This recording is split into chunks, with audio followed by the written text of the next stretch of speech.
Bueno, mis estimados estudiantes, en nuestra anterior clase nosotros hemos podido realizar un análisis de de las diferentes definiciones de derecho que nos dan diversos autores, ¿no? Los autores tienen diferentes tendencias que les hacen definir al derecho de manera, bueno, algunos más moralista y a otros mucho más científica, hemos visto, ¿no? Hemos visto perspectivas positivistas, naturalistas. Sin embargo, hay otras perspectivas también, hay otras formas de ver el derecho, como el realismo, como el feminismo, y nuevas tendencias que van apareciendo y que al final nos van estableciendo que el derecho puede ser ideología o que el derecho puede ser, qué sé yo, puede ser simplemente la voluntad de los jueces.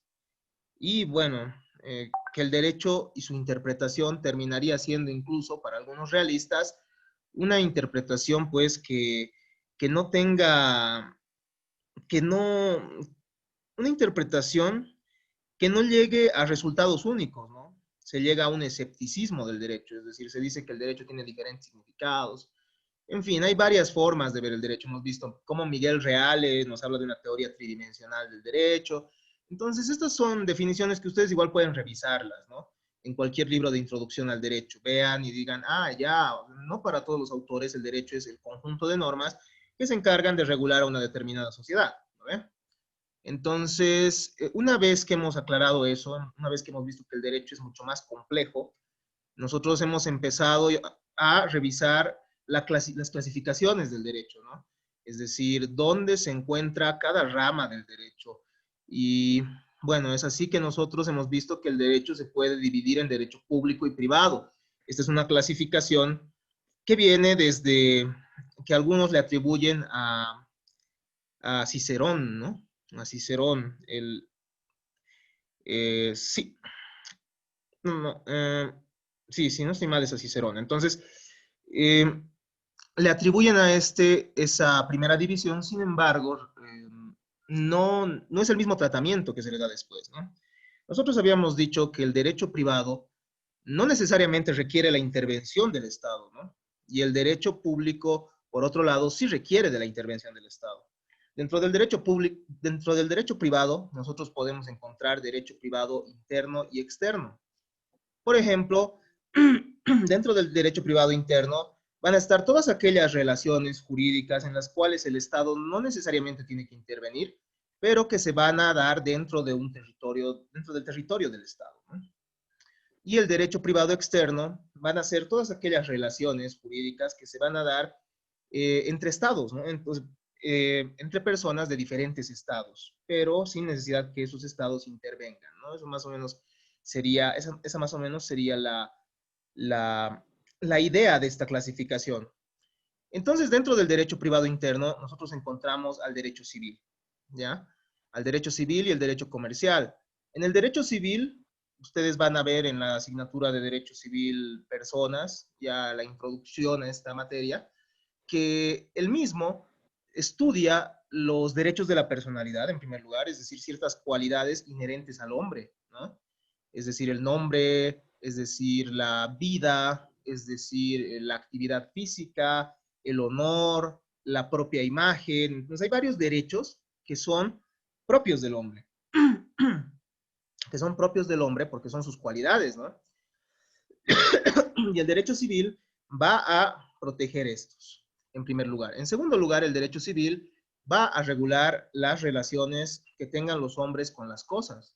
Es decir, va a regular qué tipo de derechos puede tener el hombre sobre las cosas, ¿no? Propiedad, posesión, usufructo, uso, habitación, etcétera, etcétera, etcétera, ¿no? Entonces, podemos tener varios derechos. Obviamente es un sistema de números cerrados, son los que están establecidos en la ley y nada más que esos. Eso ya lo van a ver igual en la materia de Derecho Civil 2. También encontramos dentro del derecho civil las obligaciones, ¿no? Es decir, aquellas relaciones por las cuales nosotros nos vamos a relacionar con otras personas, nos vamos a ligar a otras personas, obligándonos a cumplir una determinada prestación a favor de ellas.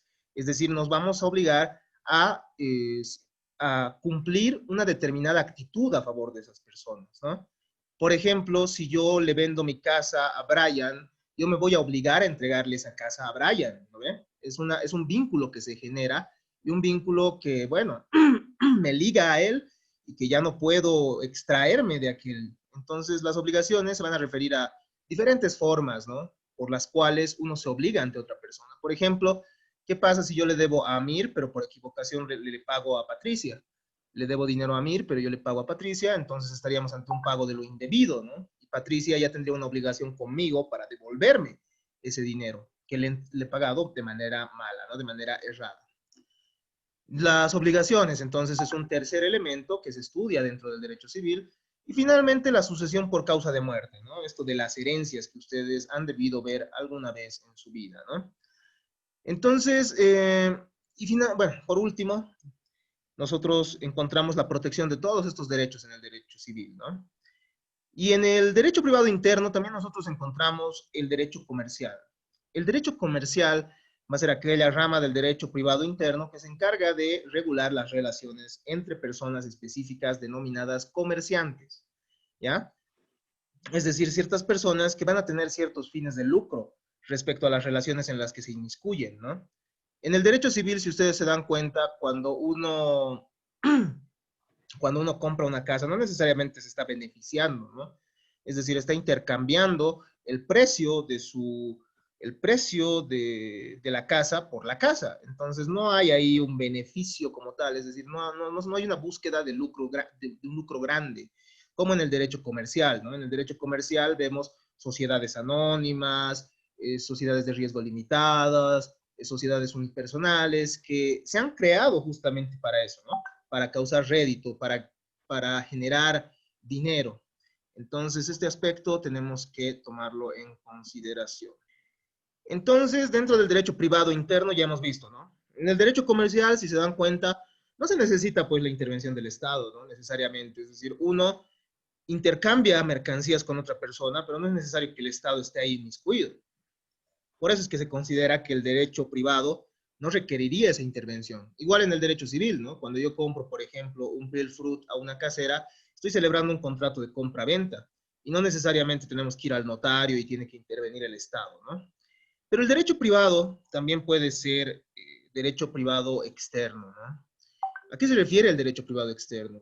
El derecho privado externo se va a referir a ciertas relaciones que se van a dar entre particulares de diferentes estados, ¿no? De diferentes estados.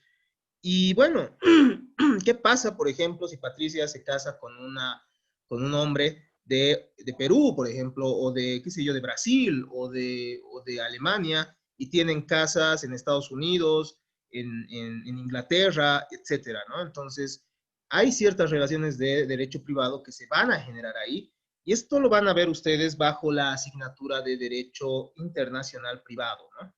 ¿Qué pasa? ¿Qué norma se aplica? ¿La norma boliviana? ¿Se va a aplicar la norma inglesa? ¿Se va a aplicar la norma alemana? La norma jurídica peruana? ¿Cuál se va a aplicar? Entonces, eso ya lo van a ver en su momento, ¿no? Dentro del derecho también nosotros encontramos el derecho público externo y el derecho público interno. El derecho público interno se va a referir igual a aquellas relaciones en las cuales el Estado sí interviene, pero dentro de sus límites, ¿no? Dentro de sus límites. Ahí encontramos nosotros, por ejemplo, al derecho penal. El derecho penal necesariamente requiere de la intervención del Estado, ¿no? El derecho penal va a castigar ciertas conductas que tienen un disvalor, es decir, nosotros las vemos como malas a estas conductas y nosotros, por tanto, le damos cierto castigo, ¿no? Se Bueno, escucha. el órgano legislativo concretamente le va a dar, le va a, Se le le va a cortó al otorgar licenciado su video de audio. en el derecho público, entonces, como les había manifestado, el Estado interviene, ¿no? El Estado, por ejemplo, en el derecho penal tiene ese derecho a castigar, ese jus puniendi, y entonces tiene que intervenir, ¿no? Para el castigo, diríamoslo así, de ciertas conductas que son consideradas malas por la sociedad. En el derecho tributario también, ¿no? En el derecho tributario, es decir, cuando el Estado tiene que recaudar ciertos impuestos del contribuyente, obviamente el Estado tiene que intervenir, necesariamente tiene que estar ahí, ¿no? Tenemos también otras ramas del derecho en las cuales, claro está, el Estado va a intervenir, el derecho procesal, por ejemplo. Ustedes ya conocen, ¿no? Derecho procesal civil, derecho procesal penal, derecho procesal constitucional. En estas áreas el Estado interviene mediante sus jueces, ¿no? Entonces, va a haber necesariamente en el derecho público interno una intervención del Estado.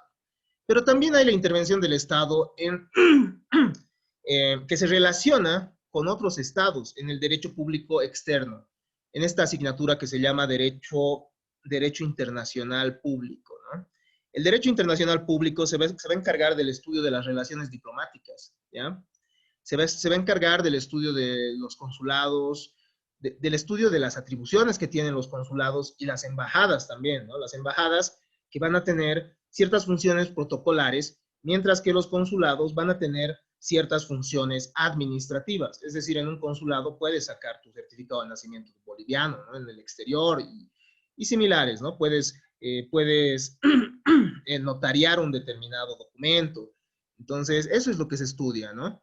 E interviene ahí el Estado, claro, fuera de sus límites, si se dan cuenta. Entonces, esta sería una primera clasificación, ¿no?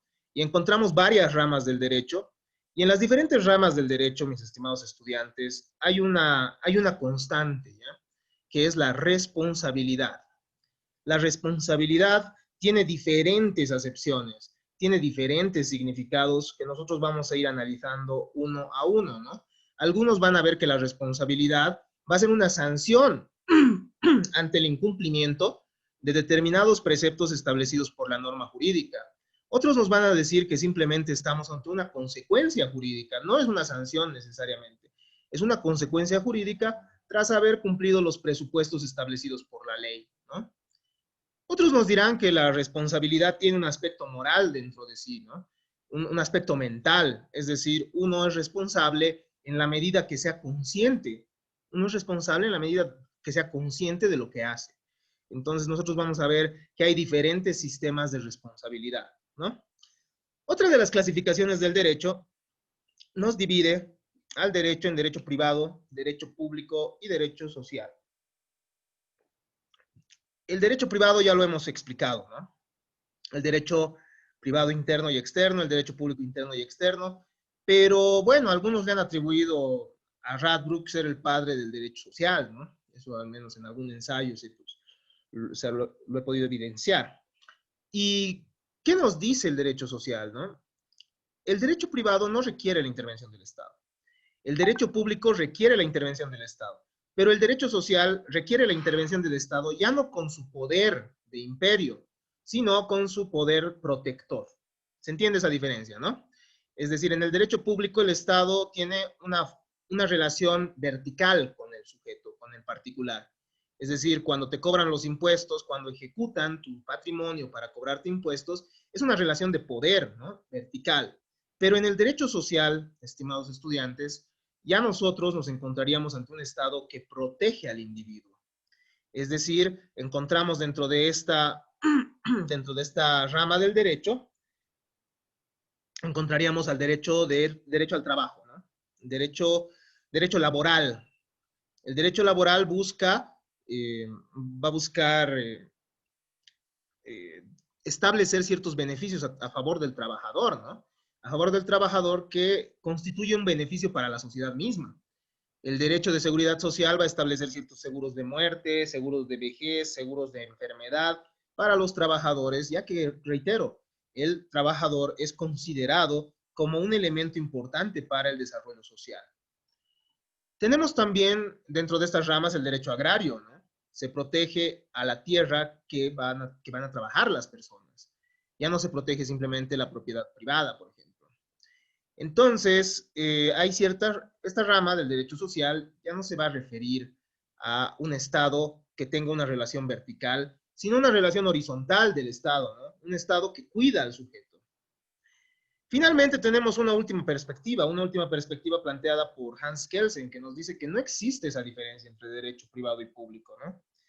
Al no existir la diferencia entre derecho privado y público, Hans Kelsen nos va a decir que, bueno, eh, que, que el Estado termina siendo el único que emite normas. Y al emitir las normas jurídicas, entonces es absurdo que el Estado no esté inmiscuido también en estas relaciones de derecho privado, ¿no? El Estado siempre estaría porque el Estado crea la norma jurídica. Ustedes ya verán eh, cuál de estas clasificaciones van a considerar para definir cada rama del derecho, ¿no? De esta manera, entonces, hemos pasado por un primer momento, ¿no?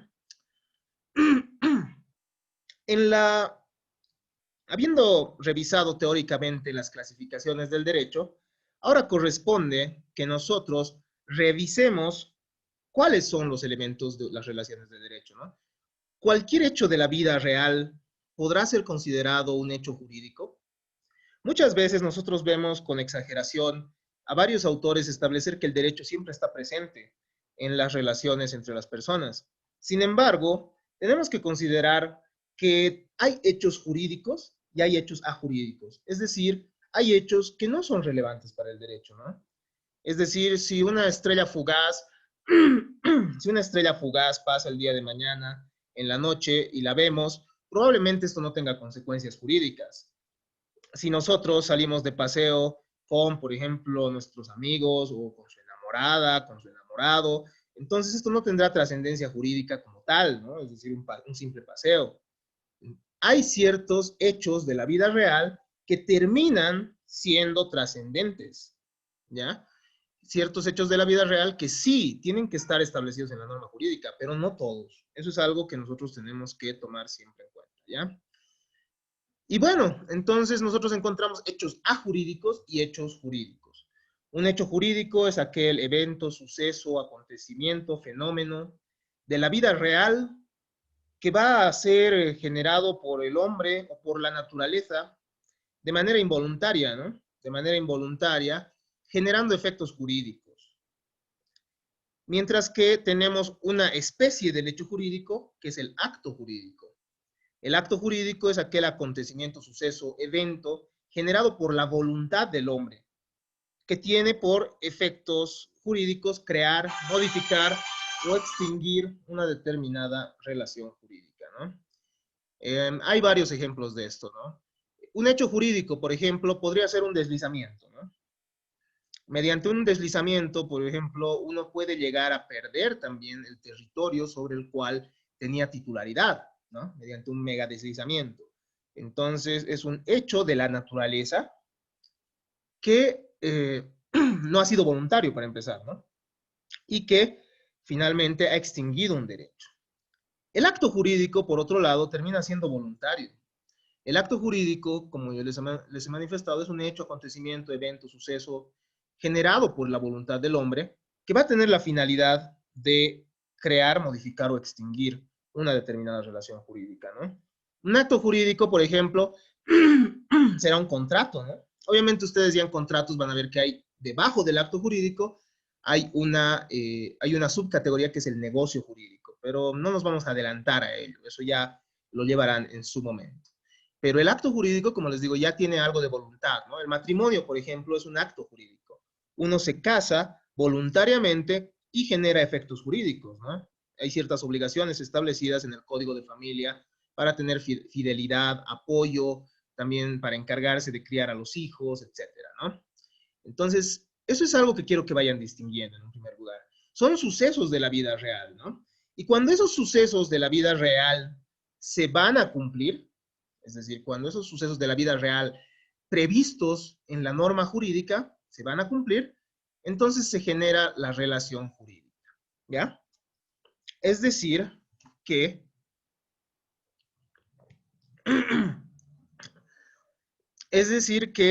una persona, que, mm, una vez que ha cumplido en la vida real, porque el hecho jurídico, el acto jurídico se da en la vida real, ¿no? Y si si esta conducta de la vida real se adecua a lo establecido en la norma jurídica, entonces ya estaríamos nosotros ante una relación jurídica, ¿no? Y la relación jurídica va a estar compuesta por sujetos, por objeto y por una relación jurídica propiamente dicha.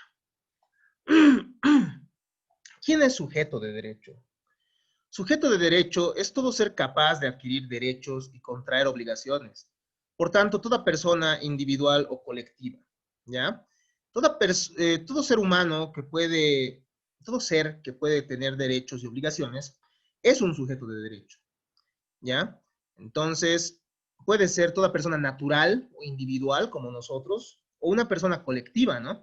Como una asociación, como una fundación, como, como una entidad del Estado, por ejemplo, ¿no? Son personas colectivas. Esas ya no son personas individuales, sino por una ficción de la ley, decían los franceses, se ha establecido que se las considera personas, ¿no? Muchas veces ustedes van a ver la responsabilidad del Estado, por ejemplo, ¿no? ¿Cómo puede ser que el Estado sea responsable, considerándolo como una persona jurídica, ¿no?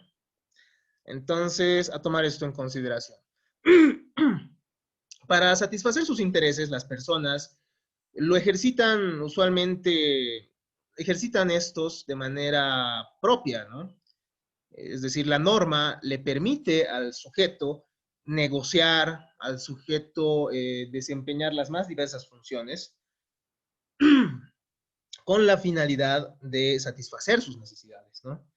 El sujeto puede, como les había dicho, ¿no? Alguna vez, el sujeto va a poder comprar las cosas más raras, ¿no? Si solo entras al marketplace, tú ya te das cuenta que una persona puede comprar cualquier cosa, ¿no?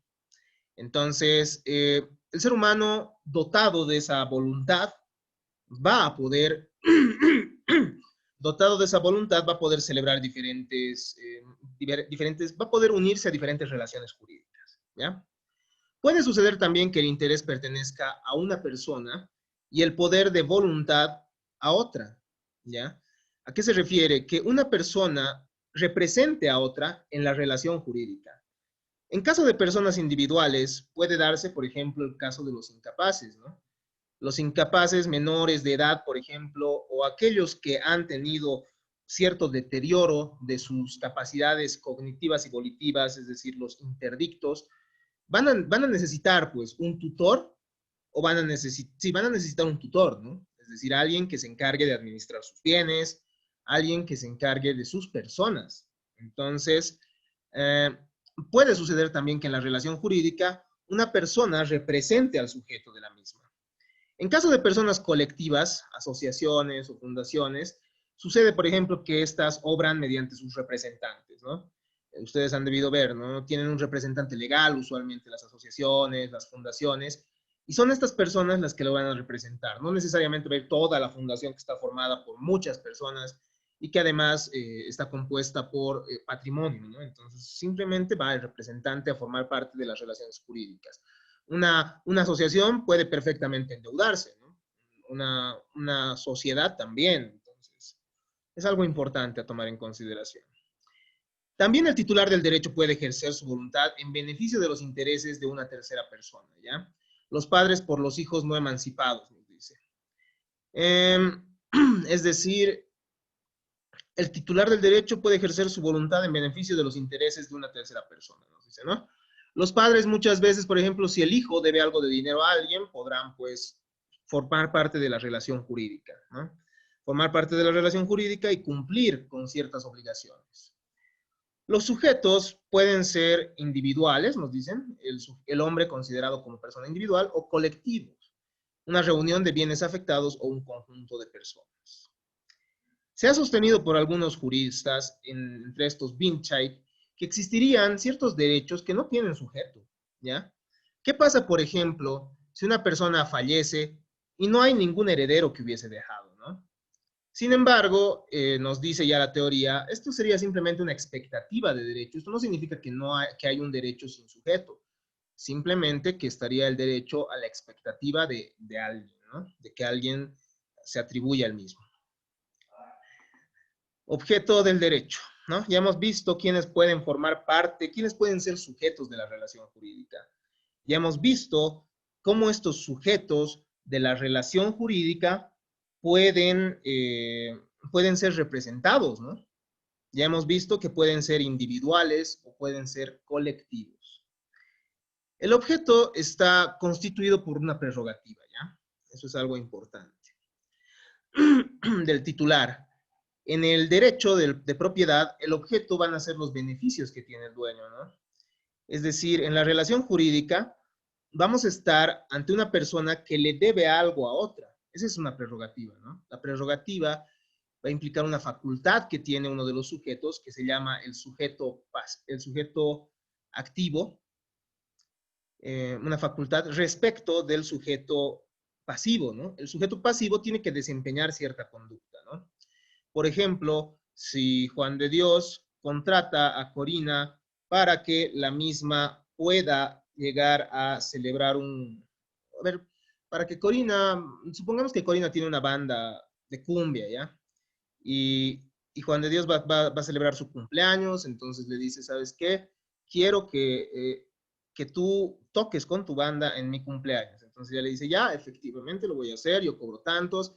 Entonces, ¿qué va a suceder en este caso, no? Juan de Dios va a ser sujeto activo, es decir, él va a poder exigir a Corina que ella desempeñe esa función y ella va a tener una obligación respecto de él, ¿no? Ella va a tener que cumplir también. O cuando compramos una casa, no hay algo más simple. Por ejemplo, Patricia Achique, le compro una casa a Patricia Achique. Yo voy a ser, obviamente, el sujeto activo. Disculpen un momento. Yo voy a ser el sujeto activo para que ella me entregue la casa, ¿no? Y ella va a ser el sujeto pasivo para entregarme la casa, ¿no? Yo voy a tener esa prerrogativa, esa facultad. Los objetos del derecho pueden ser diferentes y de los más variados. Pueden ser cosas en el sentido amplio, cosas materiales, objetos distintos del hombre, perceptibles por los sentidos, ¿no? El momento que compramos un bolígrafo, el momento que prestamos un bolígrafo, el momento que donamos, no sé, un tenedor. Nosotros estamos celebrando relaciones jurídicas en las cuales se están entregando o se tienen que entregar ciertas cosas materiales, ¿no? También puede darse la relación jurídica sobre cosas inmateriales, cosas no corpóreas. ¿Cuáles son las cosas no corpóreas? Fuerzas de la naturaleza que el hombre ha descubierto y utiliza en la satisfacción de intereses. Energía eléctrica, por ejemplo, ¿ya? Entonces, eso es inmaterial, ¿no? El gas, por ejemplo, termina siendo inmaterial, no lo podemos agarrar, etcétera, pero sí, el hombre ha descubierto cómo medirlo y cómo distribuirlo, entonces es algo inmaterial. Pero también nosotros podemos tener dentro de la relación jurídica como objeto obras del ingenio humano, ¿no? Libros, partituras, inventos. Por ejemplo, imaginemos que Rosario hubiese creado una novela, ¿no? Hubiese escrito una novela. Entonces ella va a tener un derecho de autor sobre la novela y ella puede transferir también esos derechos que tiene sobre la novela. No porque yo me compre una copia de sus libros, soy propietario de la novela, ¿no? La novela termina siendo algo incorpóreo. También puede ser objeto del derecho la persona humana, ¿no? Cualidades de la misma denominados derechos de la personalidad, ¿ya? Es decir, la vida, el honor, la honra. Hay ciertos derechos inherentes al hombre que ustedes van a ver, ¿no? En la materia de personas. Y estos van a ser objeto de relaciones jurídicas. ¿Por qué? Porque yo tengo, por ejemplo, el derecho a la vida y Juan de Dios va a tener una obligación de no dañar ese derecho a la vida que yo tengo. Yo tengo derecho al honor también, ¿no? Una cualidad. Y Juan de Dios va a tener el deber de respetar también ese derecho al honor que yo tengo, ¿no? De igual manera, yo tengo que respetar esos derechos que tiene Juan de Dios. Otras personas que pueden formar parte del objeto de la relación jurídica van a ser aquellos sujetos del derecho de familia, ¿no? Es decir, hay cierta patria potestad, por ejemplo, sobre los hijos. Hay cierta autoridad paterna, ¿no? Que tienen los padres sobre los hijos. Prestaciones que debe realizar una persona también, ¿no? Es decir, cuando, eh, van a disculparme un momento. Licenciado, una consulta Dígame. sobre la tarea. El objeto de la relación jurídica, habíamos dicho que también puede estar conformado por derechos, ¿ya? Sí, por derechos. Es decir, uno puede transferir un derecho, ¿no?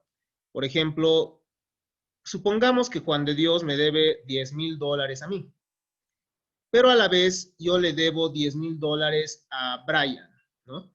Entonces yo le puedo decir a Brian, ¿sabes qué, Brian? A mí el Juan de Dios me debe dinero, entonces mejor que te pague a ti, ¿entienden, no?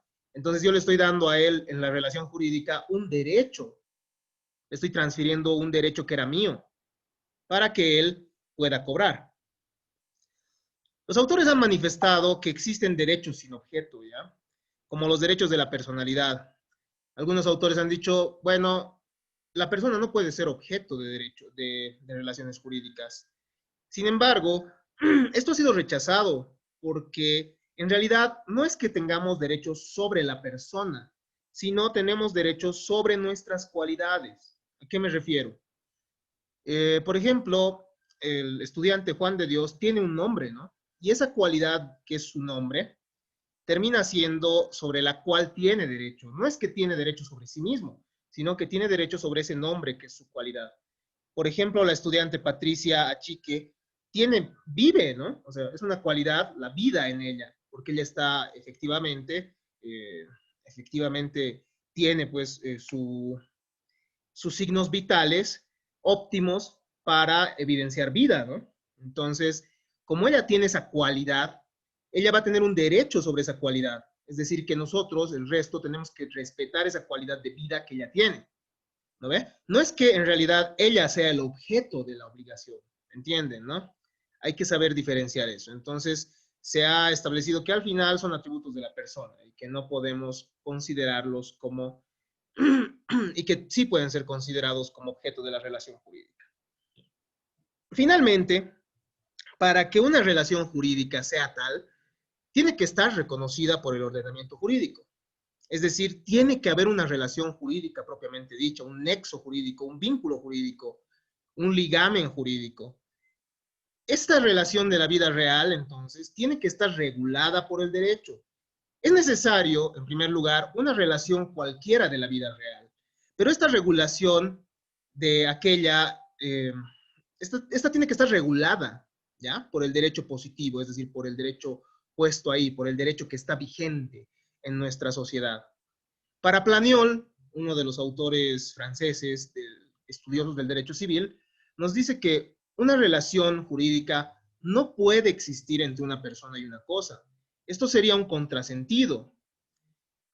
Por definición, todo derecho es una relación entre personas, nos dice. Esto ya lo van a ver en derechos reales, ¿no? En realidad, ¿qué nos dice? Cuando nosotros tenemos una cosa, un bolígrafo, una taza, no sé, ¿no? Tenemos tantas cosas con las que nos relacionamos, ¿no? Ustedes tienen su casa, tienen su cuarto, ahí Patricia tiene sus audífonos, Amir tiene su bolígrafo, Brian tiene sus lentes. Entonces nosotros tenemos cierta relación con las cosas, pero ¿cuál es la relación jurídica respecto a esas cosas? Lo que nos dicen es que la relación es la siguiente, ¿ya? Nosotros disfrutamos de esas cosas que tenemos, ¿ya? Nosotros sacamos beneficio económico de esas cosas que tenemos. Y el sujeto pasivo, es decir, el sujeto que tiene que cumplir una obligación respecto de nosotros, es toda la sociedad que tiene que respetar ese derecho que nosotros tenemos sobre las cosas, ¿ya? Entonces, hay sujeto activo y hay un sujeto pasivo, ¿no? El sujeto activo seríamos nosotros, que tenemos muchas cosas sobre las cuales tenemos titularidad, y el sujeto pasivo es la sociedad que tiene que respetar esos derechos, ¿ya? Otros autores nos dicen que también existirían relaciones entre propietario y cosa, o entre poseedor y cosa. Sin embargo, al final se dice que hay una relación con una cosa y a la vez la sociedad tiene que respetar, ¿no? Es decir, hay una relación con ese sujeto pasivo indeterminado que es toda la sociedad. La relación jurídica entonces va a tener un sujeto activo que tiene una determinada facultad, como habíamos dicho. Es decir, tiene una determinada prerrogativa, algo que puede exigir. Tiene un sujeto pasivo, constreñido a cumplir una conducta, ¿ya? Es decir, el sujeto pasivo va a tener que cumplir una actividad, ¿no? Si yo te vendo mi casa, yo tengo que entregarte mi casa. Y tú, por otro lado, también eres sujeto pasivo y me tienes que pagar el precio, ¿no? Tiene que haber un objeto, ¿no? En los derechos reales, el sujeto pasivo es todo el mundo que debe respetar el derecho que tiene el titular, como les habíamos dicho, ¿no? En los derechos personales de crédito, es decir, aquellas deudas, aquellas obligaciones, el sujeto activo es acreedor y el sujeto pasivo es el deudor, ¿no? Y el objeto es una prestación de dar, hacer o no hacer, ¿no? ¿A qué nos referimos con esto? Que puede ser una prestación de entregar una cosa, pero no siempre uno se obliga a entregar una cosa, ¿no? Cuando hemos dado el ejemplo del grupo de cumbia, el grupo de cumbia se está obligando a hacer algo respecto a una persona, ¿no? Entonces no es solo dar, sino también hay prestaciones, es decir, hay obligaciones que uno, por las cuales uno se compromete a hacer algo, pero también uno se compromete a veces a no hacer algo, como les había dicho, ¿no? Es decir, a abstenerse qué sé yo, por ejemplo, imaginemos que Amir entra a trabajar a Pollos Copacabana, imaginemos, y le dicen, a ver, Amir, nosotros tenemos aquí ciertos protocolos y cuando tú firmes este contrato, te estás comprometiendo a no divulgar a nadie nuestros secretos de cocina, por ejemplo, ¿no ve? Entonces ahí Amir se estaría obligando a una prestación de no hacer. Entonces es muy compleja la relación jurídica, ¿no? Y podemos sintetizar la relación jurídica de esta manera, ¿no? Hay un sujeto activo, que puede ser una persona natural o jurídica, y tiene un derecho a exigir una conducta del sujeto pasivo. Hay un sujeto pasivo, que puede ser una persona natural o jurídica, y está obligada a desempeñar una conducta en favor del sujeto activo. Y el objeto es la prerrogativa que tiene el sujeto activo o titular. Puede ser una entidad material, inmaterial, sobre la cual existe interés. Y algo que falta en este gráfico, en las flechitas, es el vínculo jurídico. Es decir, que esta relación necesariamente tiene que estar reconocida por el derecho, ¿no?